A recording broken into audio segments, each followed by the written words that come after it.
నమస్తే, welcome to reality check. ప్రస్తుతం మనతో పాటు ఉన్నారు కాంగ్రెస్ నేత అంబటి రామకృష్ణ గారు. సో నమస్తే అండి రామకృష్ణ గారు.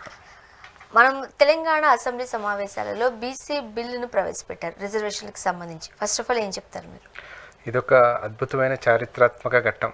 బీసీలందరికీ ఒక చాలా సంతోషకరమైన విషయం. రాహుల్ గాంధీ గారు ఏదైతే మాట ఇచ్చారో బీసీ అంటే కుల జనగణన చేసి బీసీలకి విద్యలో ఉద్యోగాల్లో అదే విధంగా రాజకీయంగా 42% రిజర్వేషన్ కల్పిస్తామని ఏదైతే చెప్పారో రాహుల్ గాంధీ గారు చెప్పిన విధంగా తెలంగాణ ప్రభుత్వం రేవంత్ రెడ్డి గారి నాయకత్వంలో కులగణన సమగ్ర జనగణన కులగణన 2 చేయడం జరిగింది.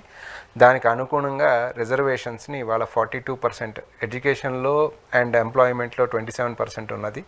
అదేవిధంగా 23-24% ఉన్న పొలిటికల్ రిజర్వేషన్స్ లోకల్ బాడీస్లో మొత్తాన్ని కూడా ఇవాళ 42%కి తీసుకొచ్చే ఒక చారిత్రాత్మకమైన బిల్లులు. అదేవిధంగా బీసీలకు ఒక శక్తినిచ్చే ఒక బిల్లుని ఇవాళ కాంగ్రెస్ పార్టీ అసెంబ్లీలో రేవంత్ రెడ్డి గారి నాయకత్వంలో ప్రవేశపెట్టడం, రేవంత్ రెడ్డి గారికి హృదయపూర్వక ధన్యవాదాలు ఒక బీసీగా తెలియజేయడం జరుగుతూ ఉంది. అదేవిధంగా దీనికి వెనక పూర్తిగా రాహుల్ గాంధీ గారి కృషి, బీసీల యొక్క బీసీల యొక్క బాధని తెలుసుకొని రాహుల్ గాంధీ గారు పూర్తిగా మద్దతు ఇచ్చి అది సాకారమయ్యే దశగా తీసుకురావడం అనేది as a BC Rahul Gandhi గారికి కూడా ధన్యవాదాలు తెలియజేయడం జరుగుతూ ఉంది. అయితే మనం పార్లమెంట్లో చర్చను కనుక చూసుకుంటే ఫస్ట్ టీఆర్ఎస్ ఏదో దానికి కొంచెం వంకలు పెట్టే కార్యక్రమం చేసింది, కానీ బీసీ శాఖ మంత్రి గారు లేచి పొన్నం ప్రభాకర్ గారు మాట్లాడిన తర్వాత వారి సంపూర్ణ మద్దతును తెలియజేయడం జరిగింది. హాస్యాస్పదం ఆశ్చర్యకరమైన విషయం ఏమంటే ఇవాళ భారతీయ జనతా పార్టీ కూడా కేంద్రంలో నాయకత్వంలో ఉండి వాళ్ళు చేయాల్సిన కార్యక్రమం వారు కూడా ఇవాళ కొన్ని విషయాలు కాంగ్రెస్ ప్రభుత్వం తెలంగాణ ప్రభుత్వాన్ని విమర్శిస్తున్నట్టు మనకు కనపడుతున్నా మనం లోతుగా ఆలోచిస్తే రిక్వెస్ట్ చేసుకుంటా ఉన్నారు.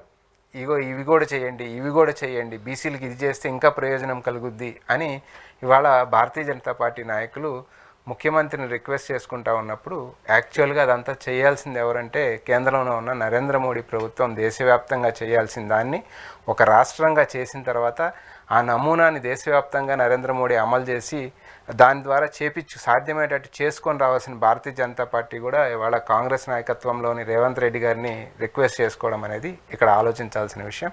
ఏది ఏమైనప్పటికీ ఇవాళ భారతీయ జనతా పార్టీ అసెంబ్లీలో అన్ని క్వశ్చన్స్ వేస్తున్నప్పుడు నిజంగా వాళ్ళ దగ్గర చిత్తశుద్ధి ఉంటే, బీసీల పట్ల ప్రేమ ఉంటే, నేను బీసీని అని చెప్పుకునే నరేంద్ర మోడీ గారు కావచ్చు, భారతీయ జనతా పార్టీ నాయకత్వం కూడా కావచ్చు, బీసీలు అందరూ కూడా ఒకటి గమనించాల్సింది ఏంటంటే వాళ్ళు మెజారిటీ ఆఫ్ బీసీస్ మొత్తం కూడా హిందువులు.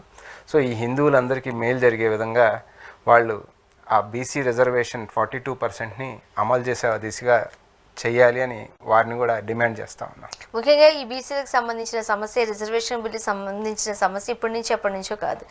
దాని గురించి బీసీలు అందరూ ఒకటైన సందర్భాలు మనం చూసాం, మాట్లాడిన సందర్భాలు మనం చూసాం. బట్ ఎట్టకేలకు తెలంగాణలో అయితే ఆ బిల్లు పెట్టడం జరిగింది. ఏం చెప్తారు? అదే చెప్తున్నా, ఇవాళ విమర్శించి ఏదో ఒక రాజకీయ లబ్ధిని పొందాలి, దాన్ని ఏదో ఒక డైవర్ట్ చేయాలి అని చెప్పి టీఆర్ఎస్ కొంత ప్రయత్నించి కమలాకర్ గారితో మాట్లాడించింది. కానీ ఎప్పుడైతే కాంగ్రెస్ పార్టీ మీరు ట్రాక్లో ఉండి కరెక్ట్గా అవునా కాదా, మద్దతు ఇస్తారా ఇవరా, బీసీలకి మెయిల్ చేద్దాం అని మాట్లాడినప్పుడు తప్పనిసరి పరిస్థితుల్లో సైలెంట్ అవ్వాల్సిన పరిస్థితి. మీ వెనక మేము ఉంటాం, మీరు ఢిల్లీలో కొట్లాడితే మీ వెనక మేము దీక్షలు చేస్తే మేము ఉంటామని మాట్లాడే పరిస్థితికి టీఆర్ఎస్ వచ్చిన తర్వాత ఇవాళ పూర్తిగా కాంగ్రెస్ పార్టీ చిత్తశుద్ధితో అంకెలు తీసి కేంద్ర ప్రభుత్వానికి మేము మా రాష్ట్రంలో ఇంత రిజర్వేషన్ పెంచుకుంటున్నాం, తమిళనాడులో ఆల్రెడీ రిజర్వేషన్ ఎక్కువ 69% రిజర్వేషన్ ఉంది, పైగా 50% క్యాప్ అనేది ఇంకా ఈడబ్ల్యూఎస్ రిజర్వేషన్ అదనంగా 50%కి మించి 10% ఇచ్చిన తర్వాత 50% క్యాప్ అనేది ఈడబ్ల్యూఎస్ రిజర్వేషన్ ద్వారా తొలగించిన తర్వాత ఇవాళ జనాభా దాభాషా ప్రకారం రిజర్వేషన్ ఇవ్వండి అని దానికి కావాల్సిన అంటే జనాభా లెక్కలు కూడా బీసీ లెక్కలు కూడా తీయటానికి ఏమంటే సుప్రీంకోర్టు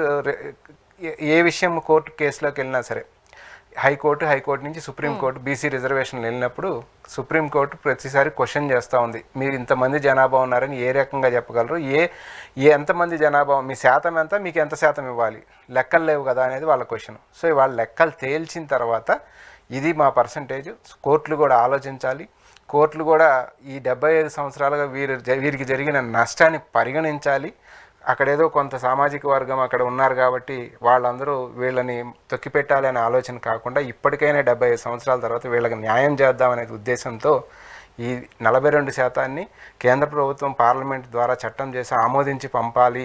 నిజంగా కనుక బీసీల పట్ల భారతీయ జనతా పార్టీకి చిత్తశుద్ధి ఉందా లేదా, ఇవాళ నరేంద్ర మోడీ ప్రభుత్వం యొక్క చిత్తశుద్ధి ఈ బిల్లు ద్వారా ఆమోదిస్తుందా లేదో మనకు స్పష్టంగా అర్థమవుతుంది. అండ్ ముఖ్యంగా మనం చూసినట్లయితే హిందీ లాంగ్వేజ్కి సంబంధించి ఒక పెద్ద చర్చనీయాంశం అయిపోయింది. ఒకరేమో కావాలంటారు, ఇంకొకరు అవసరం లేదు అంటారు. మీరేం చెప్తారు? మీ వర్షన్ ఏంటి? లాంగ్వేజ్ అనేది it's just a matter of communication. మీరు నేను మాట్లాడుకోవడానికి, నా ఒక భావాలు వ్యక్తీకరించడానికి, మీ భావాలు నేను తెలుసుకోవడానికి మధ్య కావాల్సిన ఒక ఇది. సరే, ఈ ట్రై లాంగ్వేజ్ అనేది ఎందుకు తీసుకొచ్చారు అంటే నార్త్ సౌత్ డిస్పారిటీ ఉండకూడదని ట్రై లాంగ్వేజ్ అనేది తీసుకురావడం జరిగింది. ట్రై లాంగ్వేజ్ అనేది తీసుకొచ్చినప్పుడు డెఫినెట్గా మాతృభాష ఇంగ్లీష్తో పాటుగా దక్షిణ భారతదేశంలో అయితే హిందీ, అదే ఉత్తర భారతదేశంలో అయితే దక్షిణ భారతదేశానికి సంబంధించి ఏదో ఒక అదనం లాంగ్వేజ్ నేర్చుకోవాలి అనే ఒక ఆలోచనతో ఆనాటి పెద్దలు అది డిజైన్ చేయడం జరిగింది. ఇది ఇప్పటిది మొన్నటిది కూడా కాదు, నెహ్రూ గారి కాలం నుంచి అదే చెప్తున్నా. అంటే ఈ విభజన అనేది లేకుండా ఉండాలంటే ఇక్కడ భాషను అక్కడ వాళ్ళు, అక్కడ భాషను ఇక్కడ నేర్చుకోవాలనే ఒక ఆలోచనతో తీసుకురావడం జరిగింది. కానీ ఎక్కడ కంపల్సరీ అనేది లేదు. సో దాన్ని ఇవాళ కంపల్సరీ చేయాలనే ఒక ఉద్దేశంతో భారతీయ జనతా పార్టీ నాయకత్వంలోని కేంద్ర ప్రభుత్వం ప్రయత్నిస్తున్నప్పుడు అక్కడ ఈ ఉద్రేకతలు రేకెత్తడం కానీ, లేకపోతే తమిళనాడు వాళ్ళు గట్టిగా ప్రొటెస్ట్ చేయడం కానీ జరుగుతూ ఉంది. సరే, దీని గురించి వాళ్ళు కూడా అంటే వాళ్ళు పంతం పట్టారు అంటానికి ఏంటంటే, మనం ధర్మేంద్ర ప్రధాన్ గారు పార్లమెంట్లో వారు ఇచ్చిన సమాధానం, సో డిసిప్లిన్ లేదు, అన్సివిలైజ్డ్ అనే పదాలు వాడటం జరిగింది. అంటే నాగరికత లేని వ్యవహారంగా వ్యవహరిస్తున్నారు అంటే రెచ్చగొట్టే ఒక పందాలో భారతీయ జనతా పార్టీ ప్రవర్తించిన తర్వాత వాళ్ళు దీన్ని ఎంతగా రుద్దాలనుకుంటున్నారు అనేది మనకు అర్థమవుతా ఉంది. అదే ఎన్ఈపికి సంబంధించి నిధులు కావాలన్నా కూడా మీరు ఇది నేర్చుకోవాలి అని జరుగుతూ ఉంది. సో నిధులు కూడా కట్టడి చేస్తాం మీరు నేర్చుకోకపోతే అనే అంత ఇదిగా వాళ్ళు తీసుకెళ్తున్నప్పుడు డెఫినెట్గా నాకు ఇష్టమైతే భాష నేర్చుకుంటాను తప్ప నువ్వు బలవంతంగా రుద్దితే నేర్చుకోవాల్సిన అవసరం లేదు. అదేమి జీవనోపాధి కలిగించేది కాదు.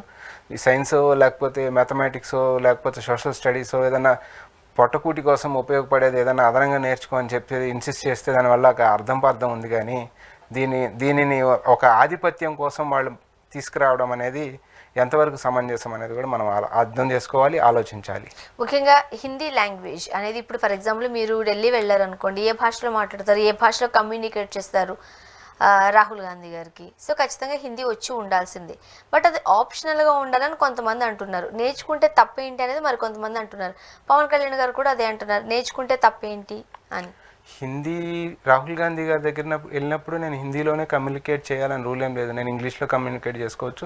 ఏది రాకపోతే నా భాషలోనే నేను కమ్యూనికేట్ చేస్తా.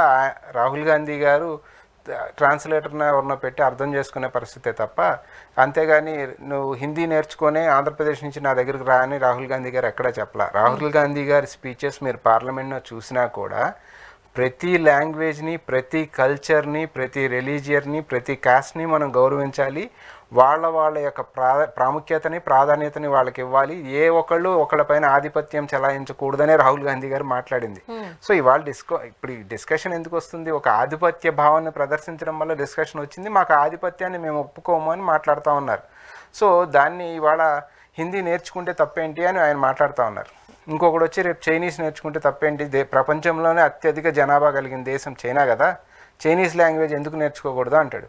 ఇంకొకటి వచ్చిన తర్వాత టెక్నాలజీ, సైన్స్ అండ్ టెక్నాలజీ ఇదంతా అద్భుతంగా అమెరికాలో అద్భుతంగా జరిగింది కదా, ఇంగ్లీష్లో కూడా వాడి స్లాంగ్ ఎందుకు నేర్చుకోకూడదు అనే మాట ఇంకొకటి మాట్లాడతాడు. సో మన సినిమాలు చాలా కొరియాకి వెళ్తూ ఉంటాయి. సో ఇక్కడ నుంచి డబ్ చేసి చాలా సినిమాలు కొరియాకి వెళ్తూ ఉంటాయి. సో కొరియన్ లాంగ్వేజ్ ఎందుకు నేర్చుకోకూడదు అని ఇంకొకటి అడుగుతాడు. ఇదంతా అనవసరమైన చర్చ. కానీ వెరీ క్లియర్గా నేను చెప్పదలుచుకుంది మీకు అర్థమయ్యేటట్టుగా నాకు ఒక లాంగ్వేజ్లో నేను మాట్లాడతాను. And at the same time ఇంటర్నేషనల్గా కమ్యూనికేట్ చేసుకోవడానికి ఇంగ్లీష్ అనే ఒక లాంగ్వేజ్ ఉంది. ఆల్ 22 అఫీషియల్ లాంగ్వేజెస్లో 22 అఫీషియల్ లాంగ్వేజెస్ నేర్చుకోవాలని రూల్ ఎక్కడా లేదు. వచ్చిన భాషలో వాడు వచ్చిన భాషను మాట్లాడుకుంటారు. కానీ ఎక్కడో ఉత్తర భారతదేశం నుంచి ఇక్కడికి వచ్చి పానీపూరి బండి పెట్టుకున్నాడో లేకపోతే ఇక్కడికి వచ్చి పనులు చేసుకుంటున్నారు, వాళ్ళకి అర్థమయ్యే భాషను మీరు నేర్చుకోండి, వాళ్ళకి కన్వే చేయండి అని చెప్పడం అనేది ఎంతవరకు సమంజసం కూడా అర్థం చేసుకోవాలి. నిన్న ఆయన సినిమాల గురించి కూడా మాట్లాడుతూ అక్కడ సినిమాలు మరి అయితే ఇక్కడ డబ్బింగ్ ఎట్లా చేస్తారు? సినిమా అంటే అది కూడా ఆయన లాజిక్ ఎంత ఇర్రేషనల్గా ఉందో చూడండి. ఇప్పుడు తమిళ్లోనో తెలుగులోనో ఒక సినిమా చేశామండి. ఫర్ ఎగ్జాంపుల్ బాహుబలి సినిమానే తీసుకుందాం. బాహుబలి సినిమా తీసిన తర్వాత బాహుబలి సినిమాని నార్త్ ఇండియాకి వెళ్ళి తెలుగులో చూసి మీరు నాకు డబ్బులు కట్టండి అని అడగట్లా. దాన్ని ఏం చేసాం, వాళ్ళకి అర్థమయ్యే లాంగ్వేజ్లో డబ్ చేసి వాళ్ళకి అర్థమయ్యేటట్టు చేసాం. సో ఎవరికి అంటే వాళ్ళకి కన్వీనియంట్ ప్రొవైడ్ చేసామా, లేకపోతే మన లాంగ్వేజ్ని బలవంతంగా నార్త్ ఇండియా పైన రుద్ది నువ్వు నా తెలుగులోనే చూసి నాకు డబ్బులు కట్టని అడిగామా? ఎవరికి కన్వీనియంట్ ప్రొవైడ్ చేసాం? సో ఎవరికి కన్వీనియంట్గా ఉన్న దాంట్లో వాళ్ళు ఉండాలి తప్ప, మోరోవర్ ఒక వ్యాపారం ఒక ఇండస్ట్రీ ఒక వ్యాపారాన్ని తీసుకొచ్చి అది రాష్ట్రం మొత్తానికి రుద్ది దాన్ని ఒక సెంటిమెంట్గా మాట్లాడే ఒక కార్యక్రమం, విద్వేషాన్ని రెచ్చగొట్టే కార్యక్రమాన్ని నిన్న పవన్ కళ్యాణ్ గారు చేసే ఒక కార్యక్రమం చేశారు. పైగా తెలుగు భాష యొక్క గొప్పతనం, తెలుగు భాష యొక్క అంతకుముందు 2018లో ఆయనే పెద్ద ట్వీట్ చేయడం జరిగింది. ఏది ఉత్తర భారతదేశ హిందీని మా పైన రుద్దితే మేము క్షమించం, మా నిధులు మొత్తం మీరు తీసుకెళ్తున్నారు, దాన్ని మేము ఎట్ల పరిస్థితుల్లో ఒప్పుకోం అని ఆయనే ట్వీట్ చేస్తున్నారు. సో ఆయనే కాంట్రడిక్ట్ చేసుకుంటూ ఉన్నారు. సో అది ఆ రోజుకి రాజకీయానికి అది, ఈ రోజు రాజకీయానికి ఇది. అంటే ఏ సినిమాలో నటించేటప్పుడు ఆ డైలాగ్ చెప్తాం కదా. ప్రస్తుతానికి ఆ రోజు సోషలిస్ట్ సినిమాలో ఉన్నాడు కాబట్టి సోషలిస్ట్ డైలాగులు చెప్పాడు, ఇవాళ భారతీయ జనతా పార్టీ సినిమాలో ఉన్నాడు కాబట్టి భారతీయ జనతా పార్టీ డైలాగులు చెప్తా ఉన్నాడు. ఇప్పుడు ముఖ్యంగా అంటే తమిళనాట ఎందుకు ఇంత వివాదం రేగుతుంది, ఎందుకు ఇంత వివాదం రేపుతున్నారు? ఇప్పుడు హిందీని ఒక ఆప్షనల్ సబ్జెక్ట్గా నేర్చుకుంటే తప్పే ఉంది, అది ఒక భాష నాలెడ్జే కదా. బట్ తమిళ్లో ఇక్కడ మనకి English second language, third language Hindi ఇట్లా ఉంటుందో, అక్కడ వాళ్ళు మలయాళం నేర్చుకోవడానికి ఇష్టపడతారంట, ఎందుకంటే ఎక్కువగా ఉంటారు కొంతమంది. ఎందుకు వాళ్ళు అంత వద్దు అని అంటున్నారు? దక్షిణ భారతదేశ హిందీ మహాసభ యొక్క హెడ్ క్వార్టర్స్ చెన్నైలో ఉంది. అక్కడ హిందీ నేను నేర్చుకుంటాను అంటే ఎవరిని ఆపట్ల, లేకపోతే స్కూల్లో నుంచి బయట క్లారిటీ లేదు చాలా మందికి, ఎవరిని ఆపట్ల. ఏ పిల్లోడన్నా హిందీ నేర్చుకున్నా హిందీ మాట్లాడితే బయటికి తీసుకొచ్చి కొట్టట్లా. హిందీ స్కూళ్ళల్లో హిందీ నేర్పిస్తున్నారు. సిబిఎస్ఈ స్కూల్స్ లేకపోతే ఇంటర్నేషనల్ స్కూల్స్ వీటిల్లో ఎక్కడైనా హిందీ ఉంటే హిందీ అద్భుతంగా నేర్పిస్తూ ఉన్నారు. ఓన్లీ థింగ్ ఈజ్ గవర్నమెంట్ బళ్ళలో మాత్రం ఇంగ్లీష్ అండ్ తమిళ్ ఉంటుంది, అక్కడ థర్డ్ లాంగ్వేజ్ లేదు. మిగతా స్కూల్స్లో హిందీ ప్రచార సభలు ఉన్నాయి. హిందీ ప్రచార సభకి వెళ్ళి హిందీ నేర్చుకుంటా అంటే ఎవరిని ఆపరు అక్కడ. సో దాన్ని అనవసరంగా వాళ్ళని ఒక అంటే వాళ్ళపైన ఒక నెగిటివ్ షేడ్ చూపించి మిగతా హిందీ ప్రాంతంలో మొత్తం భారతీయ జనతా పార్టీ ఓట్లు దండుకునే ఒక కార్యక్రమమే తప్ప, దానికి నిన్న వీరమణి గారు అని చెప్పి తమిళనాడులో ఒక సీనియర్ పొలిటీషియన్ ఆయన ఒక స్టేట్మెంట్ ఇవ్వటం కూడా జరిగింది. ఆ రోజుల్లోనే హిందీ మా పైన రుద్దాలి అనుకున్నప్పుడు మేము మాట్లాడటం అంటే వాళ్ళ ఉద్దేశం ఏమంటే, ఎక్కువ మంది జనాభా మాట్లాడే భాష హిందీ కాబట్టి ఆ భాషను అందరూ మాట్లాడాలి అనే ఉద్దేశంతో మీరు మాట్లాడుతూ ఉన్నారు. నెమలి మన జాతీయ పక్షి, కాకి మన జాతీయ పక్షి కాదు. కాకుల గుంపు ఎక్కువ ఉన్నా సరే కాకిని జాతీయ పక్షి చేసుకోలేదు, నెమలినే మనం జాతీయ పక్షి చేసుకున్నాం. అట్లాగే ఎక్కువ మంది మాట్లాడుతున్నారు కాబట్టి దాన్ని మా పైన రుద్దే ప్రయత్నం చేయొద్దు. ఎవరికి కన్వీనియంట్గా ఉంటుందో, ఎవరు ఈజీగా ఏది కమ్యూనికేట్ చేయగలుగుతారో సో దాన్ని మనం తీసుకుందామని చెప్పడం జరిగింది. అదేవిధంగా నార్త్ ఇండియాకి చెందిన ఊర్మిళేష్ గారు అనే ఒక సీనియర్ జర్నలిస్ట్ నిన్న ఆయన ఒక ఇంటర్వ్యూ ఇవ్వడం జరిగింది. ఈ ట్రై లాంగ్వేజ్ అనే ఉద్దేశంలో అంతో ఇంతో దక్షిణ భారతదేశం హిందీ నేర్చుకోవడానికి ప్రయత్నించింది, కానీ దక్షిణ భారతదేశానికి సంబంధించిన భాషలు ఏవి కూడా చిత్తశుద్ధితో ఉత్తర భారతదేశంలో ఏ రాష్ట్రంలో కూడా అమలు చేయలేదు, ఎవరూ నేర్చుకునే ప్రయత్నం చేయలేదు అని చెప్పారు. సో ముందు అక్కడ రెక్టిఫై చేసుకొని ఇక్కడ మాట్లాడితే పద్ధతిగా ఉంటుందేమో, కానీ ఇవాళ మనం భారతీయ జనతా పార్టీతో పొత్తులో ఉన్నాం, వాళ్ళకు బానిసలుగా వ్యవహరిస్తున్నాం కాబట్టి మోడీ అమిత్ షా ఏది చెప్తే మనం అది అమలు చేయాలి అని ఇక్కడ కూటమి నాయకులు మాట్లాడుతూ ఉంటే, తెలుగు జాతి యొక్క గౌరవం, తెలుగు జాతి యొక్క ప్రయోజనం అని నందమూరి తారక రామారావు ఏది చెప్పాడో దాన్ని ఢిల్లీ వీధుల్లో ఖచ్చితంగా తాకట్టు పెడతా ఉన్నారు వీళ్ళు. అండ్ మరీ ముఖ్యంగా మనము తెలుగు మహాసభలను పెట్టుకుంటాం, తెలుగు గురించి మనం అంటే మన ఇద్దరికి తెలుగు వచ్చినప్పుడు స్పష్టంగా హాయిగా ప్రశాంతంగా తెలుగులో మాట్లాడుకోవచ్చు కదా అంటాం. ద సేమ్ టైం తమిళకు కూడా అలా ఉంటుందేమో. అండ్ ఒక రకంగా చెప్పంటే తమిళులు చాలా ప్రౌడ్గా ఫీల్ అవుతూ ఉంటారు, వాళ్ళ భాషకి సంబంధించి ఎంత కేర్ఫుల్గా ఉంటారు. సో ఒక్కరిని కూడా ఒక్క మాట అనేవారు. ఇంకా మన వాళ్ళే చాలామంది తెలుగులో మాట్లాడితే సిగ్గుగా ఫీల్ అయిన సందర్భాలు చూసాం. Tamil is one of the oldest languages. నిన్న అంటే అతను ఇంకొక మాట కూడా చాలా తప్పు మాట మాట్లాడడం జరిగింది. ఎవరు? పవన్ కళ్యాణ్ గారు. అతను తమిళనాడులో చదివాడో లేదో మరి స్టోరీ కోసం చెప్పాడో కానీ అంటే నెల్లూరులో చదివానన్నాడు, బాపట్ల చదివానన్నాడు, చీరాల్లో చదివానన్నాడు. మరి తమిళనాడులో ఎప్పుడు చదివాడో తెలియదు. ఇన్ కేస్ చదివున్నా కూడా ఇలా ఒక పదంతో గుల్టీ అనే ఒక పదంతో సంబోధించేవాళ్ళు తెలుగుని తిరగేసి అనే ఒక మాట మాట్లాడాడు. నేను కూడా తమిళనాడులో చదివా. నేను ఎంబీఏ తమిళనాడులో చేశా. ఆ ఎంబీఏ చదివిన 2 సంవత్సరాల్లో నాకు అత్యంత క్లోజ్ ఫ్రెండ్స్ ఎవరంటే, ఇక్కడ నుంచి వచ్చిన తెలుగు వాళ్ళ కన్నా నాకు అత్యంత క్లోజ్ ఫ్రెండ్స్ తమిళియన్స్. నన్ను అంత ప్రేమగా చూసుకునేవాళ్ళు. కోయంబత్తూరులో ఈ పెరియస్వామి అని ఉన్నాడు, గిరిధర్ గోపాల్ అని ఉన్నాడు, విజయ్ అని ఉన్నాడు, ఇట్లా విజయ్ మురళీధరన్. అట్లా నా ఫ్రెండ్స్ మొత్తం కూడా majority of my friends are Tamilians. వాళ్ళ పెళ్ళిళ్ళకి వెళ్ళాను. వాళ్ళు చాలా ఈ రోజు కూడా అన్న తమ్ముడు అని పిలుచుకుంటాం, మేము అంత క్లోజ్గా ఉంటాం. సో అనవసరమైన భేదభావాలు తెలుగువాడికి తమిళవాడికి మధ్యలోనో, నార్త్ ఇండియన్కి సౌత్ ఇండియన్కి మధ్యలోనో రెచ్చగొట్టి మీ రాజకీయం కోసం చలిమంట కాసుకునే ప్రయత్నం చేయొద్దు అని రిక్వెస్ట్ చేస్తా ఉన్నాను. ముఖ్యంగా దీనికి సంబంధించి స్టాలిన్ గారు అందరిని ఒక తాటిపైకి తీసుకురావడానికి ప్రయత్నిస్తున్నారు. ఎట్లానూ బీజేపీతో పొత్తులో ఉన్నారు కాబట్టి చంద్రబాబు నాయుడు గారిని, పవన్ కళ్యాణ్ గారిని పిలవరు. బట్ ప్రతిపక్షంలో ఉన్న జగన్మోహన్ రెడ్డి గారికి అయితే ఒక లేఖ వచ్చింది, అక్కడ నుంచి ఒక మంత్రి కూడా వచ్చారు. మరి ఎందుకు షర్మిల గారిని కనీసం ఫోన్లో కూడా ఇన్వైట్ చేయలేదని ఒక వార్త చక్కర్లు కొడుతుంది. అంటే ఇక్కడ రేవంత్ రెడ్డి గారిని పిలవడం జరిగింది, అక్కడ సిద్ధరామయ్య గారిని పిలవడం జరిగింది. అదేవిధంగా ఆంధ్రప్రదేశ్ రాష్ట్రానికి వచ్చినప్పుడు రూలింగ్ పార్టీ ఏదైతే ఉందో వాళ్ళు అక్కడ ఇది బీజేపీతో పొత్తులో ఉన్నారు కాబట్టి నెక్స్ట్ ఇమీడియట్ అపోజిషన్ ఏదైతే ఉందో ఇక్కడ కూడా బీఆర్ఎస్ని పిలవడం జరిగింది. అక్కడ కూడా రూలింగ్ పార్టీ రాదు కాబట్టి ఇమీడియట్ అపోజిషన్ని పిలవడం జరిగింది. సో కాంగ్రెస్కి సంబంధించి రిప్రజెంటేషన్గా 2 ముఖ్యమంత్రులను ఇక్కడ నుంచి ఇన్వైట్ చేయడం జరిగింది. అక్కడ ఇంకొక పార్టీ అదనంగా కావాలి. కాంగ్రెస్ రిప్రజెంటేషన్ ఆల్రెడీ ఉంది, అక్కడ ఇంకొక పార్టీ అదనంగా కావాలి కాబట్టి వైఎస్ఆర్సీపీని కూడా పిలవడం జరిగింది. చూద్దాం రేపు 22వ తారీఖు వైఎస్ఆర్సీపీ రాష్ట్ర ప్రయోజనాల కోసం నిలబడతారా, వెళ్ళరా, లేకపోతే కనీసం ప్రతినిధులన్నా పంపించి రాష్ట్ర ప్రయోజనాలు కాపాడాలి, ఆ డీలిమిటేషన్లో మన యొక్క షేర్ తగ్గకూడదు అని కొట్లాడరా, వాళ్ళు కూడా భారతీయ జనతా పార్టీకి తలొగ్గుతారా, రాష్ట్ర ప్రయోజనాల కోసం వైఎస్ఆర్సీపీ పోరాడుతుందా లేదా అనేది రేపు మనకు మార్చి 22వ తారీఖు తేలుతుంది. ఇక్కడ సిద్ధరామయ్య గారు కావచ్చు, రేవంత్ రెడ్డి గారు కావచ్చు, ఇద్దరు కూడా డీలిమిటేషన్ వల్ల మన దక్షిణ భారతదేశం నష్టపోతూ ఉంది. స్టాలిన్ గారు ఏదైతే మాట్లాడారో దానికి పూర్తిగా సాంఘీభావం రేవంత్ రెడ్డి గారు ఢిల్లీలో తెలియజేయడం, కన్నిమొళి గారు ముందే తెలియజేయడం జరిగింది. సిద్ధరామయ్య గారు ఫండ్స్ విషయంలో కానీ లేకపోతే డీలిమిటేషన్ కానీ ఆల్రెడీ నష్టపోతూ ఉన్నాం, ఇంక డీలిమిటేషన్ జరిగి సీట్లు జరిగితే ఇంకా తగ్గిపోతే ఇంకా నష్టపోతామని కాంగ్రెస్ వాయిస్ కూడా సౌత్ ఇండియా నుంచి అదే వాయిస్ ఉంది. ముఖ్యంగా ఈ డీలిమిటేషన్ పేరిట జనాభాను పెంచండి అంటున్నారు. మనం బాగా గుర్తుంటుంటే చిన్నప్పటి నుంచి అనేవారు దేశం పేదరికంలో ఉంది కాబట్టి జనాభాని తగ్గించడం మొట్టమొదటి సోర్స్ అని. బట్ ఇప్పుడు అంతగా మనం అభివృద్ధి చెందామా, మళ్ళీ జనాభా పెంచుకుంటూ పోవాలని చెబుతున్నారు. ఇది ఒక్కటే ప్రత్యామ్నాయ మార్గమా, ఇంకేమీ లేదంటారా? అంటే జనాభా పెంచండి అనేది స్టాలిన్ గారు మాట్లాడింది అయితే దాంట్లో ఒక ఎటకారం ఉంది అని నేను అనుకుంటాను. అంటే సంవత్సరం రోజుల్లో చంద్రబాబు నాయుడు గారు ఈ కాంటెక్స్ట్లో మాట్లాడేది. చంద్రబాబు నాయుడు గారు సంవత్సరం క్రితమే మాట్లాడటం జరిగింది.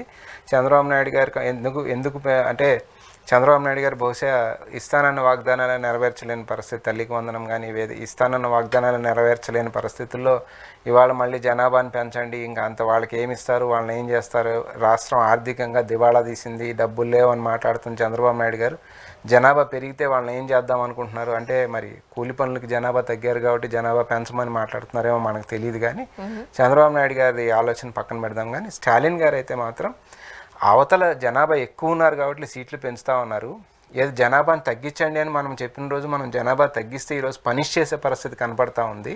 సో జనాభాని పెంచండి, పిల్లల్ని ఎక్కువ కనండి అంటే సంవత్సరం రోజుల్లో టైం ఉంది నాకు తెలిసి సెన్సస్ తీయటానికి. సో అతను ఒక ఎటకారంగా మాట్లాడాడు అని అర్థం చేసుకోవాలి. ఇది ఇన్ఫ్యాక్ట్ మనం తీసుకున్నా కూడా ఈ జనాభా తక్కువ ఉండటం వల్లే దక్షిణ భారతదేశం రెవెన్యూస్ ఇంత అద్భుతంగా ఉన్నాయి, దక్షిణ భారతదేశం వాళ్ళ ఇంత అడ్వాన్స్డ్గా ఉంది భారతదేశంలో. సో అంత ఇదిగా కాదు కానీ ఆయన ఒక ఎటకారంగా మాట్లాడారు, దాన్ని సెటైరికల్గా మాట్లాడారు. అండ్ ఈ మధ్య కాలంలో పవన్ కళ్యాణ్ గారికి సంబంధించి షర్మిల గారు ఒక ట్వీట్ చేశారు ఈ భాషకు సంబంధించి, ఇవన్నీ కలుపుకొని బీజేపీ యొక్క కబంధ హస్తాలలో జనసేన ఉంది, మరోపక్క మతసేన పార్టీగా అవతరిస్తుంది అని మీరేమంటారు? అది స్పష్టంగా కనపడతా ఉంది కదా. ఇప్పుడు చేగువీరా గురించి అంత ఎక్కువగా మాట్లాడి ఆ రోజు వరకు బహుశా భారతదేశంలో ప్రజల్లో చెగువీరా గురించి అంత చర్చ అంత తెలియదేమో, అంటే ఆ సిద్ధాంతాలకు అనుగుణంగా ఉన్న వ్యక్తి చాలా తప్ప మందికి చెగువేరా పేరే పేరే తెలియని ప్రజలు కూడా చాలా మంది ఉండుంటారు. అట్లాంటిది అంత లైమ్ లైట్ లోకి తీసుకొచ్చారు. చెగువీరా ఒక రెవల్యూషనరీ థింగ్ కానీ చెగువీరా పోరాటం కానీ చాలా గొప్పది. ఇప్పుడు ఏమంటున్నాడు అంటే దాంట్లో నుంచి ఒక చిన్న పార్ట్, అంటే డాక్టర్గా సేవలు అందించాడు తీసుకున్నాను అన్నప్పుడు, డాక్టర్లుగా భారతదేశంలోనే బోల్డ్ మంది సేవలు అందించారు. సో అక్కడ ఏ డాక్టర్నైనా ఇన్స్పిరేషన్గా తీసుకోవచ్చు. నువ్వు అక్కడికి వెళ్ళి చెగువీరా గారిని తీసుకోవాల్సిన అంత అవసరం లేదు. అంటే సిద్ధాంతాలు ఐడియాలజీ గురించి మాట్లాడితే ఐడియాలజీ మారిపోయాడు కాబట్టి సో దాన్ని అక్కడ డిజోన్ చేసుకునే పరిస్థితి. ఇక్కడ గద్దరన్న నాకు ఇన్స్పిరేషన్ అంటాడు.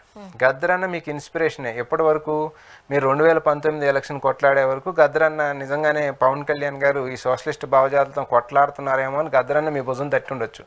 గద్దరన్న వాళ్ళు చనిపోయారు. నిజంగా గనక మీరు నేను అన్అపాలజిస్టిక్ సనాతని అనే డైలాగ్ గనక గద్దరన్న గనక ఇప్పుడు వినుంటే ఈరోజు మరణించేవాడు. ఆ రోజు కనుక ఆయన మరణించకపోతే ఈరోజు మరణించేవాడు. ఎందుకంటే ఇటువంటి వ్యక్తినా నేను నమ్మింది, ఇంత మోసపోయానని గద్దరన్న ఇవాళ బాధపడేవాడు. సో గద్దరన్న ఏం చెప్పాడు, చివరికి అంత పోరాటం చేసినా కూడా రాహుల్ గాంధీ నాయకత్వం గొప్పది అని చెప్పాడు గద్దరన్న. సో ఆ పందాలు వెళ్తావా నువ్వు? రాహుల్ గాంధీ గద్దరన్న చనిపోయే ముందు రోజు వరకు కూడా, ముందు రోజు లాస్ట్ ఆయన లైఫ్ తీసుకుంటే ఆయన కాంగ్రెస్ పార్టీతో ప్రయాణం చేసేదానికి సిద్ధపడ్డాడు. రాహుల్ గాంధీ నాయకత్వాన్ని ఒప్పుకున్నాడు. రాహుల్ గాంధీయే ఈ దేశానికి భవిష్యత్తు అని చెప్పాడు గద్దరన్న. మరి గద్దరన్న ఆలోచన విధానం ప్రకారం ఉన్నాడు. సో అవన్నీ తిలోదకాలు ఇచ్చి వాళ్ళ అన్అపాలజిస్టిక్ సనాతని అన్నప్పుడు కొంత అంటే ఎప్పుడు కూడా ఒకటి చూడండి, ఎవరికైతే సహాయం కావాలనో, ఎవరినైతే మనం ఆదుకోవాలనో వాళ్ళకి ఆపన్న హస్తం అందించకుండా అద్భుతంగా అంతా బాగుండి ఫ్లరిష్డ్గా ఉండి మెజారిటీ ఉండి వాడి పంచం నేను కూర్చుంటాను, వాడితో పాటు నేను ఎంజాయ్ చేస్తాను అనే కాన్సెప్ట్ ఎంతవరకు ఒక లీడర్కి కరెక్ట్ అనేది కూడా మనం ఆలోచించుకోవాలి. సో ఒక కంఫర్ట్ జోన్ని, ఒక మెజారిటీ సెక్షన్ని ఎంచుకొని ఆ కంఫర్ట్ జోన్లో బతకాలనే ఒక ఆలోచన పవన్ కళ్యాణ్ గారు చేస్తూ ఉన్నారు. సరే ఇదంతా బాగుంది, అన్అపాలజిస్టిక్ సనాతని, హిందూ యొక్క అభిమాని, తర్వాత హిందువుల కోసమే మేలు చేయాలనుకునే ఆలోచన. మళ్ళీ ఇక్కడ కూడా ఆలోచిద్దాం. ఈ బీసీ వర్గాలు ఏవైతే ఉన్నాయో అవి ఆల్మోస్ట్ మెజారిటీ ఆఫ్ 90% బీసీ వర్గాలు, అంటే ఆంధ్రప్రదేశ్ రాష్ట్రంలో వచ్చినప్పుడు మైనారిటీల్లో బీసీలను కూడా రిజర్వేషన్ ఇచ్చాం. సరే మీకు నచ్చదు కాబట్టి కొంతసేపు వాళ్ళని పక్కన పెడదాం. మిగతా బీసీలు అందరూ హిందువులే కదా. మరి ఆంధ్రప్రదేశ్ రాష్ట్రంలో ఈ అన్అపాలజిస్టిక్ సనాతని వాళ్ళ యొక్క హామీ పత్రంలో, అంటే వాళ్ళ యొక్క మేనిఫెస్టోలో పెట్టినట్టుగా శాస్త్రీయంగా కులగణన చేస్తాము అని చెప్పారు కదా. ఇవాళ ఆంధ్రప్రదేశ్ రాష్ట్రంలో శాస్త్రీయంగా ఈ తెలంగాణ రాష్ట్రంలో ఏ రకంగా అయితే చేశారో ఆ రకంగా క్యాస్ట్ సెన్సెస్ తీస్తారా? తీసి ఇవాళ 42% బీసీలకు రిజర్వేషను, విద్యా ఉద్యోగాలు, స్థానిక సంస్థలో రిజర్వేషన్ ఈరోజు ఏ రకంగా అయితే తెలంగాణ ప్రభుత్వం కల్పించిందో, మీకు ఇష్టం లేని మైనారిటీలను వదిలిపెట్టండి కొంచెం సేపు. మీకు ఇష్టం ఉన్న మిగతా బీసీ సెక్షన్స్ కన్నా మేలు చేసే కార్యక్రమాన్ని మీరు చేస్తారా? లేకపోతే వాళ్ళని అట్లే బానిసలుగా వాళ్ళ కుల వృత్తులు చేసుకుంటా వాళ్ళు అట్లే బతకమని చెప్తారా? ఈ అన్అపాలజిస్టిక్ సనాతని అనేది కూడా ఈ బీసీ వర్గాలకి, హిందూ బీసీ వర్గాలకి పవన్ కళ్యాణ్ గారు ఆన్సర్ చేయాల్సిన పరిస్థితి ఉంది. చూద్దాం సార్, ఎందుకంటే ఈ రోజు ఒక మాట మాట్లాడుతున్నారు పవన్ కళ్యాణ్ గారు, రేపన్న రోజు దానికి సంబంధించి వేరే టాపిక్ ఏమైనా వస్తే దానికి తగ్గట్టు పరకాయ ప్రవేశం చేస్తున్నారని కూడా అంటున్నారు. కాబట్టి అంటే కాదు, నేను ఏమంటున్నానంటే ఇందాక చెప్పాను కదా స్పష్టంగా, మనం లవ్ సినిమాకి సంబంధించి, ప్రేమ సినిమాకి సంబంధించి నటించేటప్పుడు ఆ డైలాగులన్నీ దానికి తదనుగుణంగా ఉంటాయి. రెవల్యూషనరీ సినిమాకి సంబంధించి మాట్లాడేటప్పుడు డైలాగులన్నీ దానికి అనుగుణంగా ఉంటాయి. సో ఇవాళ అతను ఏ సినిమాలో యాక్ట్ చేస్తున్నా ఆ తదనుగుణంగా డైలాగులు చెప్తా ఉన్నాడు, కానీ పాత డైలాగులు గుచ్చుకుంటా ఉన్నాయి వచ్చి. సో దానికి సమాధానం చెప్పాలి. ఏం జరగబోతుంది. థ్యాంక్ యూ సో మచ్ అండి, మీ అభిప్రాయాలు పంచుకున్నారు. Thank you very much. ఇది వాళ్ళ రియాలిటీ చెక్. Stay tune.